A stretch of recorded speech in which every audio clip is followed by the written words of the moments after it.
Hi, folks. So back to 8.2 video, we're talking about law of cosines, and we're talking about the second case. All right, so in this one, we're talking about the side angle side case. All right, so let's go ahead and start with a diagram as always.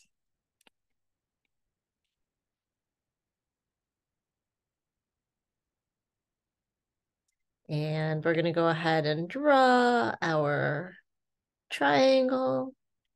Label A and B and C, and we've got little a coming in at 11 feet, little b coming in at 5 feet, and angle C at 20 degrees, all right? And so we can see here that we've got a side, and sandwiched between the two sides is a given angle, all right? Now, since I have angle C, the way we're going to set up our law of cosines, you're going to use law of cosines to find little c. All right, so we're going to use this to find the side that is opposite the angle that we're given. All right, so we've got c squared equals a squared plus b squared minus 2ab cosine c. All right, now we just plug in the values we have. So c squared equals, let's see, a squared is 11 squared plus 5 squared minus 2 times 11 times 5 times cosine 20. Now, I'm a little bit less picky in this one about how the order in which we compute this, all right? In fact, you could type this all in at once and find the value, all right? The other one, I think, the side case is a little bit trickier. So please do it as I showed you in that video, okay? But in this case, let's just take it step by step. So we've got 11 squared plus 5 squared. So this will give us 146 minus 2 times 11 times 5 times cosine 20 is 103.366, right? And I'm going to do two things at the same time here. I'm going to say C equals, and I'm going to square root that difference. Okay. And so I square root that difference, 146 minus 103.366. And I end up with the side C equals 6.529 feet. Okay. So let's go down to the bottom where we can fill in the information we have so far, but we really have all three sides and one angle. So at this point, we're really just looking for the other two angles, okay? So we've got angle A, angle B, angle C is 20. We know little c is 6.529 feet. We know little a is 11 feet. And we know little b is 5 feet. All right, so using the law of cosines to find c, and now we can use law of sines to find the next or the biggest side. So we're going to use this to go ahead and find our 11, the angle A, which is opposite side 11, okay? Now let me shrink this down a little bit just so I've got this enough space. And we're going to find angle A here. After we find angle A, then we're going to go ahead and find angle B, all right? So sine of 20 degrees over 6.529 equals sine of A over 11.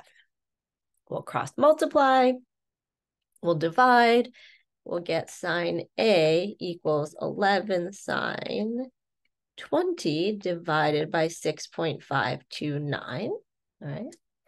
And we're going to go ahead and say angle A is the inverse sine of all of that. And so therefore we get 11 sine 20 divided by 6.529. We get angle A to be 35.186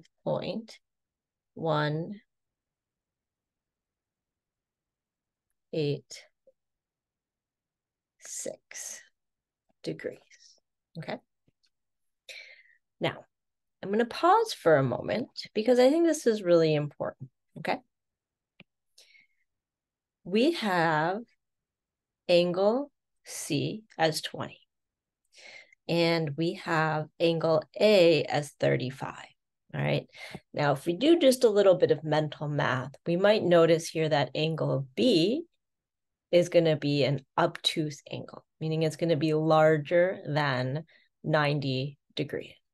Okay. This is where we have to be a little bit wiser. Our calculator is going to give us only one number for the inverse sine.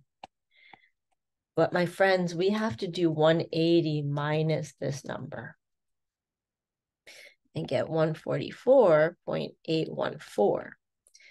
The reason why we want to choose this larger angle is because side A is the longest side, which means that angle A has to be the largest angle, okay? If it's not the largest angle, then our work doesn't really make sense, okay?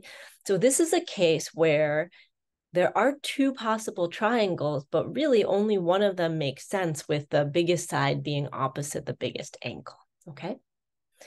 Now, once we've got our two angles, we subtract them all from 180, and we end up with angle B being 15.186 degrees, which makes sense because since side B is the shortest, angle B needs to be the smallest angle, okay? So let's zoom on in here, get the whole problem on one page for us. But when we're thinking about these questions, we need to keep in mind that sometimes we need to make decisions about which one is going to be the largest one and making sure that that balances out, okay? All right, now let's go ahead and take a look at the area formulas for triangles that are not necessarily right triangle, okay? So we're going to talk about the general area formula, and this is going to be true anytime you have a side angle side, right? Meaning two sides and the angle in between them. You can find the area of that triangle by saying 1/2 AB, so those are the two sides, sine C. Sine C, the angle that's in between them, okay? Or you can take the other two sides, BC, sine A, or 1/2 AC, sine B. All right, so any of those three versions will work. It really depends on what sides you have, okay?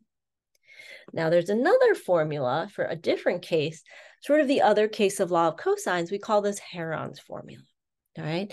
And this is how we find the area of a triangle that has all three sides and none of the angles, all right? So the area using Heron's formula is going to be the square root of S times S minus A times S minus B times S minus C. Now, one thing that is really important for us to understand here is what S is, because it shows up not just once, but 4 different times, okay? Turns out S stands for the semi-perimeter, right? In other words, it is the perimeter of the triangle, but cut in half, okay? So it's really important that we remember we're going to take that perimeter and we're going to cut it in half. All right, well, let's do one example of each here and then we'll be done. All right, I'm going to find the area of this triangle. We've got area equals 1/2 the side B times side C times sine of the angle in between them. And we multiply those all out. we're going to round to 3 decimal places. And we get 3.603. And the units here are going to be yards squared. Okay, because when we're looking at area, we have something squared, some sort of distance squared. All right, let's take a look at example 4, finding that area. So area is going to equal the square root. Got to find that semi-perimeter first. Okay, so I'm even going to back up a little bit, move this down. Let's find our semi-perimeter first. So 28 plus 47 plus 58 divided by 2. So 28 plus 47 plus 58 divided by 2 is 66.5. That's our semi-perimeter. So square root of 66.5 times 66.5 minus 28 times 66.5 minus 47 times 66.5 minus 58. Get this all under the square root. Stick it all into the calculator. Let's see what we get.